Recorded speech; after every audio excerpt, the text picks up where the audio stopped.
अंतःकरणाचे परिवर्तन आणि अध्यात्माची पहाट फुलवणारे आपल्या हक्काचे यशवंत प्रसाद न्यूज.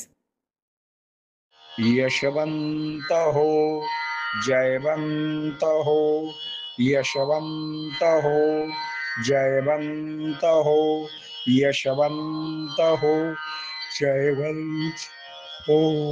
बोला पुंडलिक वरदा हरी विठ्ठल, श्री ज्ञानदेव तुकाराम, पंढरीनाथ भगवान की जय. परमहंस सद्गुरु श्री यशवंत बाबा महाराज की जय. पार्वती पते हर हर हर महादेव हर. सज्जन हो, आज 1 जून, आजच्या साठी सद्गुरु यशवंत बाबांचे सुवचन म्हणजे गेला गेला जन्म वाया धाव धाव पंढरी राया भाग 1. जन्मा येऊन केलेस काय व्यर्थ शिणवली माय. जन्मावेळी आणि जन्मानंतर अखंड आईला वेदना देण्याशिवाय तुझ्या हातून काही घडले नाही, म्हणजे तू वाया गेलास. आयुष्य वेचोनी कुटुंब पोशिले, काय हित केले सांग बापा. फुकाचा चाकर झालासे काबाडी, दुःख घडोघडी वाढू लागेल. यासाठी का तुझा जन्म आहे? भगवंताने तुला सर्वात शेवटी जन्म दिला. अगोदर ही सृष्टी निर्माण केली, इतर सर्व प्राणी निर्माण केले तरी भगवंताचे समाधान होईना. आणि मग शेवटचा प्रयत्न म्हणून एक मनुष्याकृती बाहुली केली, आणि त्या ठिकाणी सर्वात जास्त शिल्लक होती ती बुद्धी. ही शिल्लक ठेवून करायचे काय म्हणून त्या बाहुलीत प्राण आणून सारी शिल्लक बुद्धी होती ती त्याला पूर्ण दिली. त्याच्या प्राथमिक हालचाली पाहिल्यानंतर भगवंताला समाधान वाटले, हा प्राणी काहीतरी मला शोधण्याचा प्रयत्न करेल, मात्र ती बुद्धी दिली हे देवाचे चुकले काय अशी म्हणायची पाळी आलेली आहे.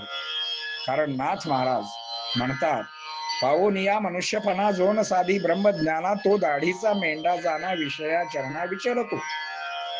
माणूस नक्की काय करतो आहे याचे या ओळीमध्ये वर्णन केलेले आहे. मनुष्यपणा कशासाठी मिळाला तर ब्रह्मज्ञान प्राप्त करण्यासाठी. मात्र तो उद्योग न करता देवाचे उद्योग सोडून बाकी सारे उद्योग करू लागला. ब्रह्मज्ञान कोसो दूर राहिले. अशा माणसाला नाथ महाराज म्हणतात, तो दाढीचा बोकड आहे. तो बोकड विषयात रममाण झालेला आहे, गाढवासारखा वागतो आहे. यासाठी का तुला मानव जन्म मिळाला? जे करायला नको ते करतो आहेस, जे करायला पाहिजे तो ते करत नाहीस. नको ते करतो आहेस म्हणून महाराज म्हणतात, तुमचे वागणे बघून आम्हाला नको नको जन्म वाटतो आहे. गेला गेला जन्म वाया, धाव धाव पंढरी राया. एवढे तरी म्हणा, काय बदल झाला तर झाला. माणसाचे विषय वयाप्रमाणे बदलत आहेत. लहानपणामध्ये करायला पाहिजे अध्ययन, मात्र चिंचा खा, बोरे खा, आवळे खा, मार खा असे खाण्यात आणि खेळण्यात वेळ जातो. अभ्यास मागे राहतो, काटावर पास होतो, कुठेतरी चाकरी करतो आणि मग वयामध्ये येत असतो. वयामध्ये आल्यानंतर त्याच्या मनात सतत विषय आणि विषयच असतो. कारण लहानपणी कधी नामाचे संस्कार झाले नाहीत, कधी प्रार्थना केली नाही, ग्रंथ वाचन केले नाही. म्हणून कौमार्ये आचरेत प्राज्ञा. लहानपणापासून भक्तीचे संस्कार व्हावे. बाळ ध्रुव, बाळ प्रल्हाद यांना लहानपणापासून नामस्मरणाची ओढ होती, त्यामुळे लहानपणाच ध्रुवाने आढळ स्थान प्राप्त केले. प्रल्हादाला कड्यावरून लोटले, उकळत्या तेलात टाकले, हिंस्त्र श्वापदांच्या मध्ये सोडले, तरीही प्रल्हाद मरण पावला नाही. नामामुळे हे घडते. असे संस्कार लहानपणापासूनच करायला हवेत. आईची जबाबदारी यात सर्वात महत्वाची आहे. वडील संस्कार करू शकतील की नाही याचा नियम नाही. एक वडील आपल्या मुलाला सांगतात, बाळ्या बिडी पेटवून आण. बाळ्या धावत जातो, चुलीला बिडी पेटवतो आणि पुन्हा माघारी येतो. माघारी आल्यावर बाप झुरका मारतो, पण तोपर्यंत बिडी विझलेली असते.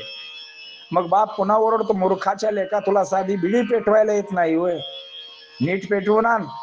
त्याला माहित असते बिडी ओढल्याशिवाय जळत राहणार नाही, नुसती पेटवून उपयोग नाही. बाळ्या स्वयंपाकघरातच 2-3 झुरके मारतो आणि बापाच्या हातात बिडी आणून देतो. तोपर्यंत ती अर्धी संपलेली असते. हा मग प्रत्येक झुरक्याला बाप म्हणतो, बाळ्या भडव्या, बिडी ओढलीस की काय? बिडी ओढलेली दिसतेस तू, याशिवाय इथपर्यंत पेटती कशी काय आली? मूर्खा, बिडी ओढणे चांगले असते का? हे बिडी ओढतच बाप त्याला शिक्षण देत असतो. अरे बिडीने छातीचे डबडे होते, खोकला येतो, कफ होतो. मुलगा म्हणतो बाबा तुमची बिडी शेवटच्या दोऱ्यापर्यंत आली तरी तुम्ही ओढताय, विझवा आता. हे दारूच्या बाबतीमध्ये वडील दारू पितात हे पाहून मुलावरही तेच संस्कार होतात. वडील अर्धी मारतात, अर्धी पुन्हा शिल्लक ठेवतात. त्यातील 2-3 टोपणे हा मुलगा मारत असतो. हळूहळू मुलगाही दारू प्यायला शिकतो. संस्कार कसे होतात पहा. दारूवाल्याला विचारले का दारू पिता, तर त्याने उत्तर दिले बायको माहेरी गेली म्हणून. पुन्हा त्याला विचारले बायको माहेरी का गेली, तर त्याने उत्तर दिले मी दारू पितो म्हणून. दारूचे एकूण परिणाम कसेही मोजले तरी तेवढेच आहेत वाईट. तीच गोष्ट धनद्रव्याच्या बाबतीमध्ये. जोडून या धन उत्तम व्यवहारे उदास विचारे वेच करी. हे तुकारामांनी बोंबलून सांगितले. म्हणून काय काळा बाजार थांबलाय का? करणारे करताच आहेत. कोण टेबला खालून घेतोय, कोण टेबलाच्या वरून घेतोय, एवढाच फरक आहे. मात्र पापाचा पैसा सुखाचा वाटतो, खड्ड्यात घालतोय कधीतरी. तुम्ही जे पेराल तेच उगवणार आहे. मातीत दडलेले बी सुद्धा उगवते, अंधारात केलेले पाप सुद्धा उजेडात येताना राहत नाही. तो पापाचा पैसा मुलगा बाप, मुलगा आई, बायको नवरा, आमचे संबंध कायमचे तणावाचे असतात. जणू काही ऍग्रीमेंट करून एकत्र आलेलो आहोत असे त्यांचे चेहरे असतात. आता पर्याय नाही म्हणून एकत्र राहत असतात. हसणे तर त्यांना ठाऊकच नसते, भांडणे मात्र ठाऊक असते. हसायचे तेही थोडासा, ओठ फासायचा, हसायचा म्हणून हसायचा. कुंडली कवरदा हरी विठ्ठल.